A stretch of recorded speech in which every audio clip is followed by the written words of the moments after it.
സമയം ഏതും ആയിക്കോട്ടെ, ബ്രേക്ക്ഫാസ്റ്റോ ഡിന്നറോ സ്നാക്സ് ടൈമോ ഏതായാലും എളുപ്പത്തിൽ ഉണ്ടാക്കിയെടുക്കാൻ പറ്റുന്ന ക്രീമി ആയിട്ടുള്ള ഒരു പാസ്തയുടെ റെസിപ്പി ആട്ടോ ഇന്ന് കാണിക്കാൻ പോകുന്നത്. എളുപ്പമാണ് ഉണ്ടാക്കാൻ, ടേസ്റ്റിയുമാണ് കേട്ടോ കഴിക്കാനായിട്ട്. അപ്പോൾ ഇതെങ്ങനെയാണെന്ന് നോക്കാം. ആദ്യം നമുക്ക് പാസ്ത വേവിച്ചെടുക്കാനുള്ള വെള്ളം തിളപ്പിക്കാൻ വെക്കാം. അതിലേക്ക് ഉപ്പും കുറച്ച് ഓയിലും ഒന്ന് ആക്കി കൊടുക്കാം. ഒരു ടേബിൾ സ്പൂണ് പരസ്പരം ഒട്ടി പിടിക്കാതിരിക്കാൻ വേണ്ടിയിട്ട് അതിലേക്ക് 2 കപ്പ് പാസ്ത ഇട്ട് കൊടുക്കാം. എന്നിട്ട് നന്നായിട്ടൊന്ന് മിക്സ് ചെയ്തെടുക്കുക. എന്നിട്ട് നമുക്കിതൊന്ന് വേവിച്ചെടുക്കാം. ഓവർ കുക്കാവരുത്, അത് പൊട്ടിപ്പോയി ഒരു കുക്കായി വരുമ്പോൾ നമുക്കത് വെള്ളം ഊറ്റി മാറ്റി വെക്കാം. ഇനി ഒരു പാനിലേക്ക് 2 ടേബിൾ സ്പൂൺ ബട്ടറും അതിലേക്ക് ഒരു 5 വെളുത്തുള്ളി ചെറുതായിട്ട് അരിഞ്ഞതും കൂടെ ചേർത്തിട്ട് നന്നായിട്ടൊന്ന് വഴറ്റിയെടുക്കുക. അതിലേക്ക് 2 ടേബിൾ സ്പൂൺ മൈദ ചേർത്ത് കൊടുക്കാം. ജസ്റ്റ് ഒന്ന് ഇതുപോലെ ഒന്ന് റോസ്റ്റ് ചെയ്തതിന് ശേഷം അതിലേക്ക് 1.5 കപ്പ് പാല് ചേർത്ത് കൊടുക്കാം.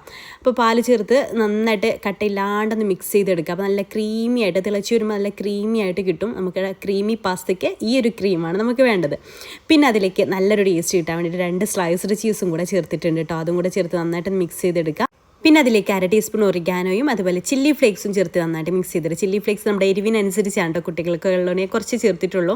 പിന്നെ ആവശ്യത്തിനുള്ള ഉപ്പ് നോക്കിയിട്ട് ചേർത്ത് കൊടുക്കാം. പിന്നെ അതിലേക്ക് ചിക്കൻ ഫ്രൈ ചെയ്തത് ചെയ്തത് ഇട്ട് കൊടുക്കുന്നുണ്ട്. അതും കൂടെ ആകുമ്പോൾ നല്ല ടേസ്റ്റ്. അത് നമുക്ക് എത്ര വേണോ അത്രയും ഇട്ട് കൊടുക്കാം. അത് കുറേ ഉണ്ടായാൽ അത്രയും ടേസ്റ്റാണ്.